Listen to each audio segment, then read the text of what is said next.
Hello, everybody. Welcome back to the channel. I am very excited today to welcome another guest. Today, I have with me singer-songwriter, multi-instrumentalist, Mr. Ben Arnold. Ben, it's great to have you on the channel and to talk to you for a few minutes. I appreciate you giving me your time. So glad to be here, buddy. Ben has a brand new record out. It's called 11, though it's labeled as XI. It was released just last Friday at the time of recording this on September the 26th through ALP Recordings. You can catch Ben throughout the fall. He's touring with his band US Rails. You can see all the tour dates that will be posted down below the video. And yeah, go check out the record. It's great. I've been able to listen to it a little bit, a few different spins, and I'm really enjoying what I'm hearing. So again, Ben, thank you and welcome to the channel. Thanks, man. Yeah, I'm actually flying to Berlin tomorrow morning, and I've spent today loading 5 suitcases full of vinyl and CDs to take over, which is probably about $500 an extra baggage fees, whatever. Yeah. Hoping for the best, but man, we've been running between my record coming out, which I'm most excited about, but I'm also super excited about the tour, because it's the next 2 months of my life. But yeah, and it's been going full cycle, full on, motors running. It looks like the motors are running. Just again, kind of catching up with you and looking online at where you all are heading. And in addition to the great sounds and the music on this record, I mean, it's any wonder you're getting any sleep with everything going on. I don't sleep a lot. It's funny that you mentioned that. I do sleep on airplanes occasionally, but in between movies. But no, I'm. It's just been it's been full bore for a month, really. I mean, we've just been going at it, and ALP has been amazing. It's a new label, and I mean, I think relatively new label, and they've been just super to me. And what happened was about 3 months ago, I'm gonna guess 3 months ago, I finished a record that was probably the most inexpensive yet and fastest record I've ever made. And I finished the record, and I was getting ready to press 100 copies of CDs and 100 copies of vinyl through whatever disc makers. And before I did it, I was like, let me just send it out to a couple friends. And I sent it out to a couple friends, one of which was Jack Barton, who runs ALP. Jack Barton used to be my manager in early 2000s when I was working with, he got me the deal with Sci Fidelity, which was the String Cheese Incidents label. And he just called me back like an hour later, and he's like, I want to put this record out. Shocker. So I don't know. It's been a freaking whirlwind, and I'm super psyched about it. I mean, my expectations are completely in check because I know what the business is about, but it's been awesome, and they're just doing such a great job, and I'm super proud of the record. I think everybody that was involved with it did an amazing job. I love the songs. I didn't know I would love the songs. They all just sort of. Most of them I had sitting around in a bin. If we can imagine a laundry bin full of songs, I had them sitting around going like. When the guy called me, my buddy Shane Smith, he's like, we record every now and then together, and we're also in another band called Pistol for Ringo that we work together in. I don't know if you read anything about that, but and he's like, and we just love getting together and making music. And he's like, dude, we haven't done anything in a while, and it was like kind of, I'm gonna say post-pandemic, and he said, can you figure out how we can do something? And I had some frequent flyer mileage. So I'm like, I'll come out. Let me see. Maybe we'll cut some stuff. And I ended up just like boom, boom, boom, getting some friends together, amazing friends, and cutting this record in 10 days. And I just love the way it turned out. Sometimes when you write a lot of songs, I do, because writing songs for me is kind of like writing a diary or whatever. And so it's just a bunch of like vomit that I just put out into my life or whatever. And they're there and they exist in GarageBand demos. And I was like, oh, let's see what's in the bin here. And I started pulling out CDs because I burned CDs of these songs. And I went driving around my car. I was like, oh, that one's pretty good. That one's pretty good. Maybe I could, that one could use a, and I would sing with it and I'd go like, oh, that one needs to. So I would bump up the choruses or, fix whatever needed fixing. And boom, boom, boom. We freaking cut a record. I hear an echo. Are we okay with the echo? Yeah, it should be fine. I'm not hearing it on my end. Just asking. Okay, good. Yeah. Okay. Yeah, man, it was so fast. It was about 10 days of recording, very leisurely, and then 5 days of mixing and a couple of overdubs here in Philly where I had broken my ribs. I broke 2 ribs right before I went out to LA. Another story I won't go into, but it involved election night. That's all I'm going to say. So I broke 2 ribs, and that was November 5th, and then went out to LA, and I could sing enough to carry the songs, but I couldn't sing enough to really make, true lead vocals and stuff. So ended up recutting the lead vocals here in Philly. Boom, boom, boom. Went back out, mixed it. And it's an amazing group of community and friends that have been super supportive to me over years. And I love the songs on it. And freaking love the reception it's getting. It's awesome. Yeah, I know when I first listened to it, I had the MP3 files, and as soon as I started it, I was working the first listen. I just had it on, and when Catch the Lightning came out, which is the lead off cut, I was like, that's a rocking tune. Like that's really good. Like, a lot Indeed. a lot of what comes out, these days, there's so much that's, you don't hear good rock and roll tunes anymore, especially on radio. You kind of have to dig, and there's lots out there, but no, it's just such a killer tune. It's a fun video. The video's up online for anybody that wants to watch it. And I was like, I can get into this, and ever since listening to it, listen to it again and again, I was hearing different influences in the background, and then reading up on who's actually associated with your record. You got the Wallflowers connection, you've got the Elvis Costello connection, who I'm seeing for the first time this coming weekend. So I'm excited to see Elvis, and I love the Wallflowers. And so I'm like, these are all artists that I respect a lot. And then here you are. I'm adjacent. You're adjacent 6 degrees of Ben Arnold, Yeah. I got a lot of seriously talented friends who I think have had honestly some more incredible experiences than I've had, but they're willing to lend a little bit of their blood to mine. So I'm in, Barry McGuire has been he's been a friend of mine for way too long to mention on this video, but I met him right after he left the Wallflowers and right before he co-produced the Natalie Merchant Tiger Lily record, and he jumped in and was incredible on my Columbia record, my first major release, which was on Rough House Columbia.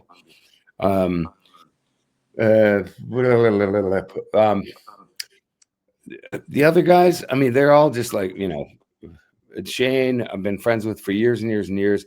He ended up in a thing with Los Lobos, but Steve Berlin is also strangely connected with ALP Records.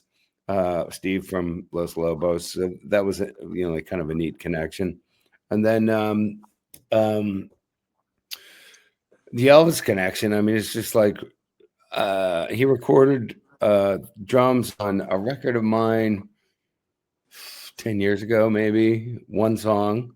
And it was like, because he's friends with another friend of mine from LA, it was just a whole connection of people. There's a big Philly LA connection. That's all I can say. And it all happened about the year 2000. A lot of Philly moved out to LA. and kind of completed this circle. And I've been fortunate to be a bit of a beneficiary of it. Sure. Yeah. Yep. Yeah. So, and well, that's kind of that's the whole way. One of my favorite groups, the Traveling Wilburys. That's how they came to be with Tom Petty and Dylan and Jeff Lynne and everybody. It was one guy needed a studio, the other guy had a guitar that they wanted to use, and they're like, well, let's just come together and do it all together. So it's kind of your own Traveling Wilburys there. I mean, that's really the way the business works. No, that's really the way the art works. There's the art and then the business, but that's really the way the art works. I have a good friend. His name's Steve Wellner. Steve, I'm calling you a good friend. Okay. My good friend, Steve Wellner, he had a studio here in Philadelphia, right down the street from a house that I lived in for many years. And we ended up mixing. I did a lot of stuff at his studio. He had a really nice project studio that also had a decent mixing room. And I think it was probably 2002, he moved out to LA, and kind of related to what you're saying. He moved out to LA. And then 2003 or 4, I went out to go record my Calico record for Sci Fidelity, and we needed a digital piano. So we heard that Steve had a digital piano. He was living in, I forget exactly where, in LA. Anyway, and we walked in the door. Steve was like, "Oh, I got a digi, come get it." Walk in the door. It's me and my buddy Shane. And we walk in, we kind of vaguely, because it was sort of behind us, a couch, we see there's a person back there, and he says, "Oh, Steve, Shane, meet cousin Elliot. Cousin Elliot meets Steve, Shane."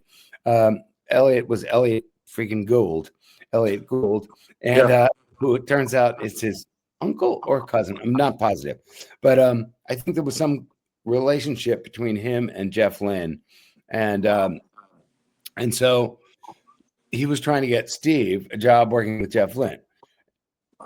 Steve ended up getting an audition for Jeff Lynne. I think it was 2002. Got an audition with Jeff Lynne. He got there. I'm telling you this story secondhand, and it's still a fun story, and it has nothing to do with me, but it's kind of fun. I love it. He had to go, and I'm paraphrasing, but he had to go and basically audition, which meant go to his house, go to the studio, set up the gear. Jeff was like, "Yeah, just set up the gear. It's going to be basic, kind of like rock and roll format, bass, drums, guitar, blah blah blah. Familiarize yourself with the board, et cetera, et cetera." And he does all this. And then I think he sat there for like 8 or 9 hours afterwards, just kind of like waiting for something to happen, because Jeff said, "Oh, there's going to be a session."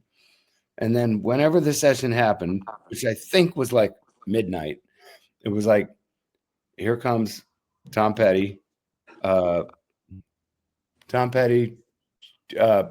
Starr, and somebody else. I can't remember. And here's your audition, pal. Okay. And 25 years later, 23 years later, he still works for Jeff Lynne, and he does front of house, and he, is in his Blue Sky documentary, and is super involved with them. It's pretty cool.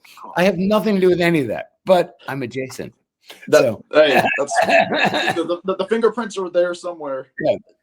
You just have to brush for them somewhere. But it's funny that story comes up, because specifically for me, I was listening to the song "Shooting Off Fireworks" again from 11. Back to you here, and there's a moment in the chorus that to me sounded very Full Moon Fever, Tom Petty, Jeff Lynne. So it's very interesting that you're bringing up that story when I'm literally have written down Full Moon Fever related to your song "Shooting Off Fireworks." Well, I appreciate that. I mean, this record, it's not intentional. I realized it after the fact, while literally rehearsing the band, not even after recording, but like kind of rehearsing the band. I was like, wow, these are some of the simplest songs I've ever written. They really are, because I have a penchant for writing kind of complicated bridges and orchestrated stuff that it's maybe just a little makes it sound a little too important or whatever. And this was just a lot of fun. It's a lot of C, A minor, F, and G. I mean, there's a lot of that going on in this record, and I say that in a completely proud moment. I'm not ashamed in the least bit. It was kind of fun because I had tried, and Fireworks is one of the tunes that I think I remember trying to write something like, it's like, nah, I just want this to be like 1/4 minor, this 4, something, keep it super simple and just get the point across. And that song goes across great live.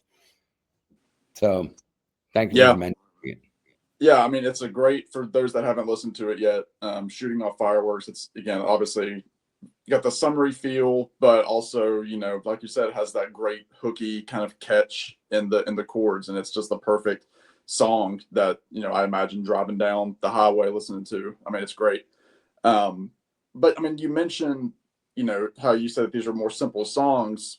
But you also mentioned in relation to this album, your big influences. You mentioned Springsteen, Buddy Holly, Dylan, and you said there's even like a touch of Beach Boys in here, who use very complicated chord structures versus, you're not taken away from Dylan or Springsteen or Buddy Holly, but Some of the harmonies. Yeah, the harmonies are all over this thing. Tell me a little bit about that, because I know that there are several harmony type tunes on this. You have some guest vocalists on here. Tell me a little bit how that was. Let me grab the record. I'll be right back. Yeah, I gotta look please. at it.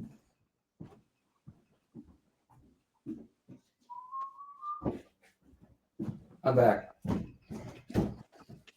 Hey, folks, this is my new record. Kind of cool. It looks great. Yeah, you haven't seen it? It's really neat. I'm a vinyl guy. Yeah, it looks great. I love it. Particularly in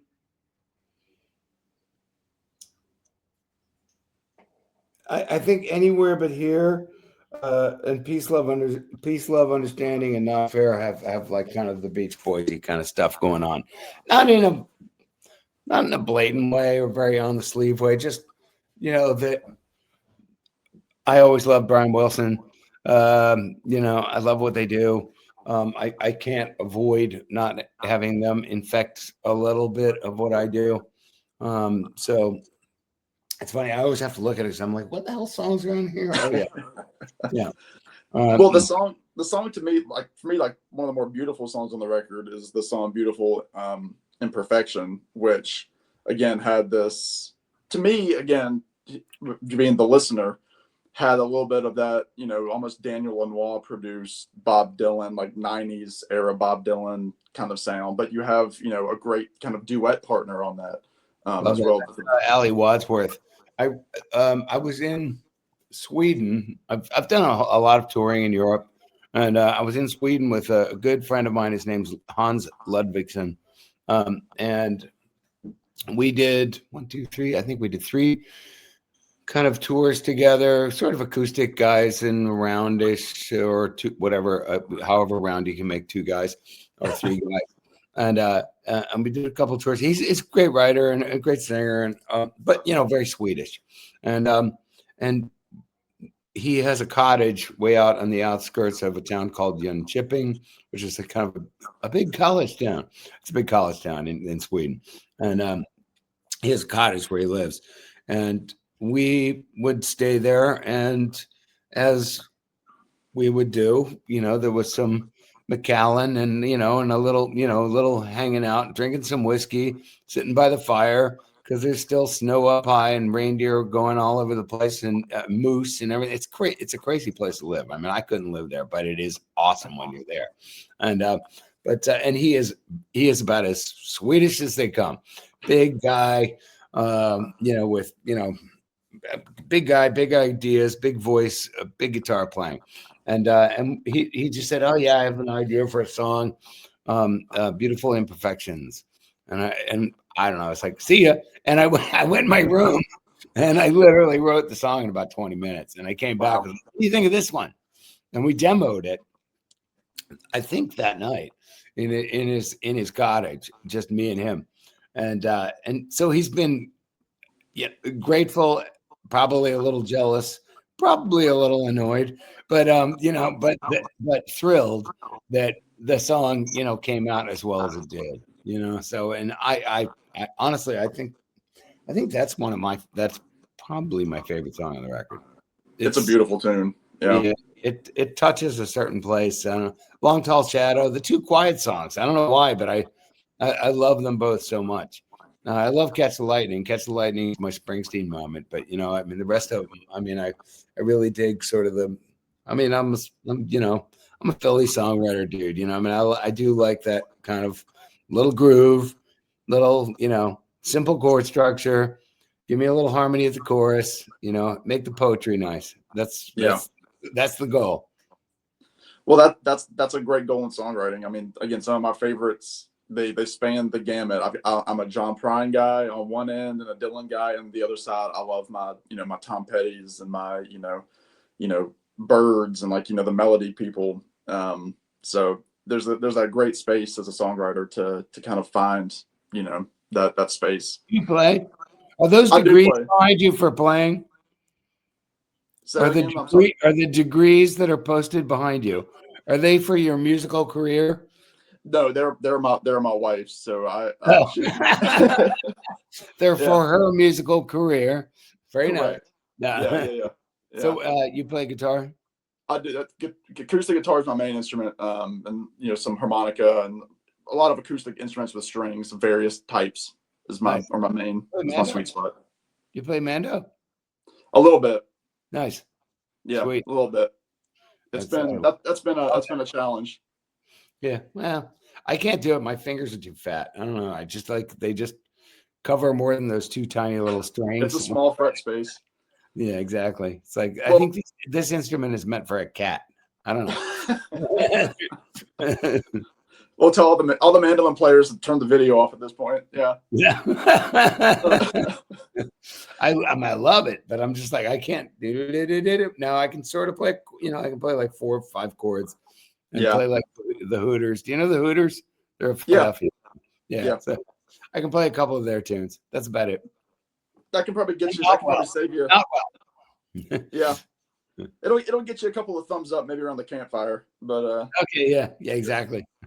Well, I want to hear a little bit because I know this one particular song goes back a few years, and it's the song "My America," which came out during the pandemic. You have a video of like a lot of artists at the time filming it, at home, images of outside world and what that was like, which seems like a lifetime ago, but we're at the 5-year mark plus.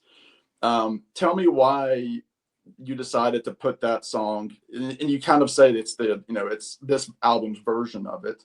But how did that song end up making the cut? A little secret, Sam. It's the same version as the other version. We just had to call it something different for registering purposes, because that version is great. I wrote this part, but I wrote in the vestibule of the Ardmore Music Hall, which is a club in Philadelphia. It's like a 600 cap club that I do a particular show called In the Pocket, which is In the Pocket, the songs of essential songs of Philadelphia, with the drummer from the Hooters and a bunch of other Philly guys. And I was there kind of waiting to go on. And I wrote that little bit. I wrote it. I mean, I played it. I don't know. And I was like, this is a cool little bit. I got to turn this into something, And I did the show. And then I think 2 days later, I was in my little space and I was like, oh, no, I did come up with just don't feel like my America. I came up with that in that vestibule. Not the rest of it. And then wrote the rest of it in my spot around maybe 2 or 3 days afterwards. I was like, this is a freaking winner. I don't know, for me, Yeah. my mom was, as I always say, but yeah, and I was like, let's cut it. I cut it during deep pandemic with Barry McGuire. Basically, me and him, we played everything. It was pretty much just me and him. We played everything. And I forget the exact question, but I will say that I love the song. It felt like I had recorded. Well, to be honest, I recorded 8 songs out in LA for the record, and I was like, you know, these other two songs would totally be great on there. And one was My America, the other one was All the Love in My Heart, both of which I recorded with Barry. And I just thought they fit the vibe. He and Shane have very sort of similar sonic sensibilities. It just worked. I don't know. And people love the song. So I had only released it digitally for the, you know, I don't know, in the middle of the pandemic. I released it digitally and it went nowhere, but people liked it. But it goes well. It goes over great live every time. And it could just be the people that are my fans. I don't know. That's all I'm going to say. Okay. No, it's I mean, it's one. Although I don't feel that it's necessary. Sorry, there's somebody honking like crazy outside right now. Uh, I don't know what your house is like. Mine's tiny and on a street, but Yeah. I think it's kind of bipartisan in a certain way, So although I know where I come from, I believe that the song comes across sort of bipartisan. It's the world's effed right now, dude, and I'm not a guy that blatantly brings my politics into my music or my statements online and all that. I think anybody that can, anybody with half a brain can see through what I'm saying. I'll say that. Yeah. But I'm not into getting into arguments with people. I'm just really not. There's enough of that going on. It might get to the point where I do. I got to tell you, I wake up some mornings going like, God, I'm pissed. I'm really freaking pissed, and I want to say something. But I don't. I'm kind of not that guy. I mean, there's people that say it so much better than I. That's all. I'd rather support them, and I do. Yeah.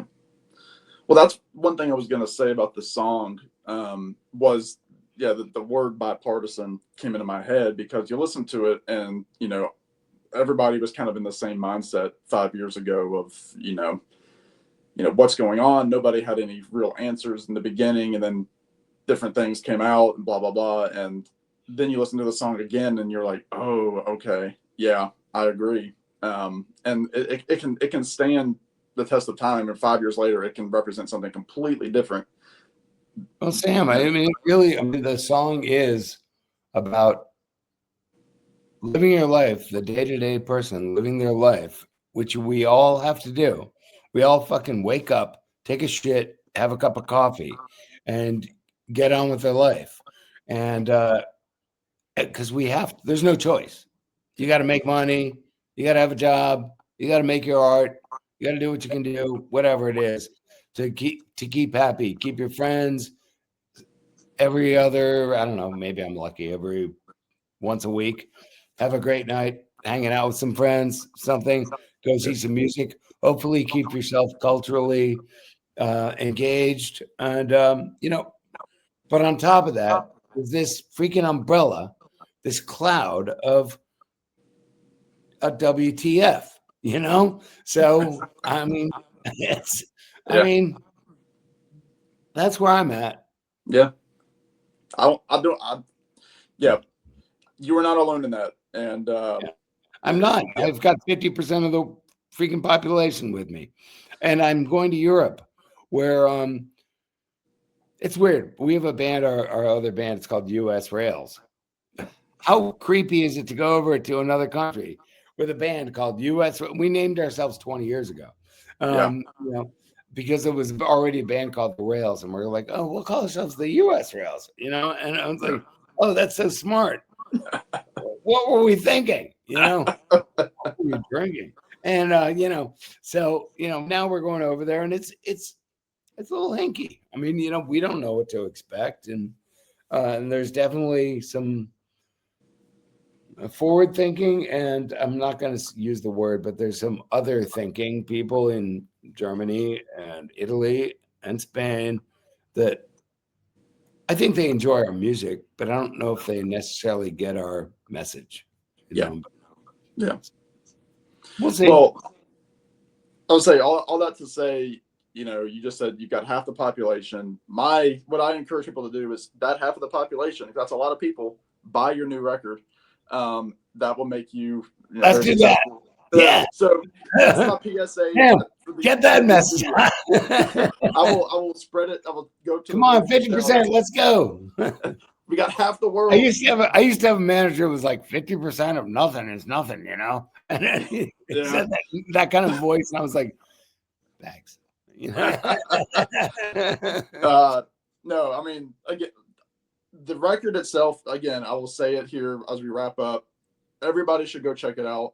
It's called 11, and it's got some great rockin' tunes. Like I said, it's got some beautiful ballads. It's got some nice, some messages that we need to hear.